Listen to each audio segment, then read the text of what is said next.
दोस्तों, बुद्ध कहते थे सेवा में ही सच्चा धर्म है। और आज की ये कहानी इसी बात को दर्शाती है। तो चलिए शुरू करते हैं इस कहानी को। सुबह का समय था। हवा में हल्की ठंडक, पेड़ों से गिरती ओस की बूंदें और कच्चे रास्ते पर धूप धीरे धीरे उतर रही थी। महात्मा बुद्ध अपने शिष्य आनंद के साथ एक गांव से दूसरे गांव की ओर जा रहे थे।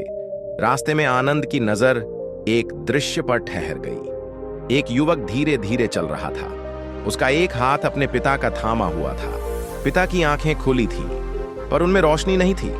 वे अंधे थे। बेटा हर कदम पर रुकता, कभी रास्ते की गिट्टी हटाता, कभी पिता को समझाता, बाबा यहां पत्थर है, धीरे। पिता कुछ नहीं बोलते थे, बस बेटे के हाथ पर भरोसा था। आनंद कुछ दूर तक उस दृश्य को देखता रहा। फिर वह बुद्ध की ओर मुड़ा और बोला, भगवान, यह आदमी रोज सुबह अपने पिता को इसी तरह टहला रहा है। न मंदिर जाता है, न नदी में स्नान करता है, फिर भी चेहरे पर ऐसी शांति है। क्यों? बुद्ध मुस्कुराए। उन्होंने कहा, आनंद, तुमने उसके हाथ देखे?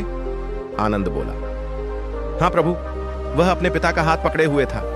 बुद्ध बोले, वही उसका धर्म है।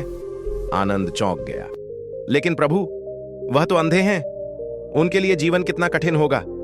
बुद्ध रुक गए। उन्होंने उस बेटे और पिता को ध्यान से देखा और कहा, अंधापन आंखों का नहीं, आनंद। अंधापन तब होता है जब पास होते हुए भी कोई साथ न दे। आनंद ने पूछा, तो क्या यह बेटा अपने पिता की सेवा कर रहा है? बुद्ध ने शांत स्वर में कहा, नहीं आनंद, यह बेटा अपने पिता को नहीं, अपने जीवन को रोशनी दे रहा है। थोड़ी देर बाद वह बेटा पिता को एक पेड़ के नीचे बिठाकर पानी पिलाने लगा। पिता के चेहरे पर हल्की मुस्कान थी। बुद्ध ने आगे कहा, देखो आनंद, जिस दिन बेटा सहारा बन जाता है, उस दिन अंधापन हार मान लेता है, क्योंकि तब आंखें नहीं, विश्वास रास्ता दिखाता है। आनंद की आंखें नम हो गईं। वह समझ गया, धर्म सिर्फ प्रवचन नहीं, धर्म वो हाथ है जो बिना थके थामे रहता है। उस दिन आनंद ने बुद्ध से कोई और प्रश्न नहीं किया। वह चुपचाप चलता रहा और अपने भीतर एक नई रोशनी लेकर लौटा। कहानी का भाव, जब बेटा सहारा बन जाए, तब अंधापन भी हार मान लेता है। दोस्तों, अगर आपको ये कहानी अच्छी लगी हो तो इसे लाइक करें, शेयर करें और हमारे चैनल को सब्सक्राइब ज़रूर करें। धन्यवाद।